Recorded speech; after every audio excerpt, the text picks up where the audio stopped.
Por que o espiritismo no Brasil tem um elo tão forte e grande com o estado de Minas Gerais? Tanto as cidades mineiras quanto os espíritas renomados mineiros são em grande número. Existe uma explicação espiritual para que este fenômeno aconteça em Minas? Segundo o IBGE, a população brasileira que se declarou espírita no censo de 2010 foi de 2. É isso mesmo. Só 2% dos brasileiros se declararam espíritas no último censo. É um número muito pequeno, né? A gente certamente deve ter mais espíritas no Brasil, mas se declarando espírita foram só 2% no último censo. Essa é a média nacional. Na região norte, isso é 0,6%. No nordeste, 0,8%. No centro-oeste é 2,3%. No sul é 2%, exatamente como o nacional. E em Minas Gerais é 4,1%, ou seja, tem o dobro da média nacional do lado de cá. O que acontece em Minas que a gente tem isso? Nós temos aqui um processo histórico, não é? Do surgimento de uma figura muito carismática chamada Chico Xavier, que foi um elemento que agregou muitas pessoas em torno dele e que produziu um polo de desenvolvimento do espiritismo.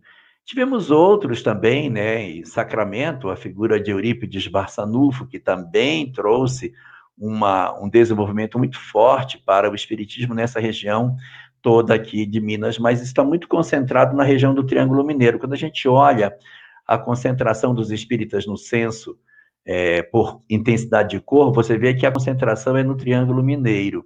Então, existe uma causa material. Qual é a causa material? A causa material é que nós temos aqui vultos muito importantes que desenvolveram o espiritismo nessa região, e como desenvolveu, outros se agregaram e se multiplicou esse trabalho em função daquilo que eles já estariam fazendo, justificando tudo que a gente está vendo em Minas acontecendo no curso das décadas. Agora, espiritualmente, existem algumas falas que existem, mas não vejo escrito em lugar nenhum, mas Divaldo Franco tem algumas entrevistas que até estão em livros, estão em obras, que falam que durante a vinda do espiritismo para o Brasil, houve a transferência também de aproximadamente 2 milhões de espíritos, que seriam franceses, que vieram de lá para o Brasil para se recuperarem da Revolução Francesa. Então, eles estão aqui encarnando no nosso país, e uma boa parte desses encarnaram em Minas Gerais. E aí existe uma certa identidade entre o pensamento daquilo que o Espiritismo esposa com relação a essas entidades trazidas para cá, que despertaram de maneira mais efetiva para a mensagem espírita. Mas o fenômeno hoje que a gente tem observando é o desenvolvimento efetivo das características das lideranças que nós temos. Mas apesar de Minas ter o percentual de 4,1%, não é em Minas que está a cidade com o maior percentual de espíritas ou declarados espíritas do Brasil. Está em Goiás, na cidade de Palmelo, tem 45% de pessoas que se declararam espíritas nessa cidade. Então, você vê que as lideranças, elas exercem um papel muito significativo de agregar pessoas em torno dela e o trabalho se desenvolve.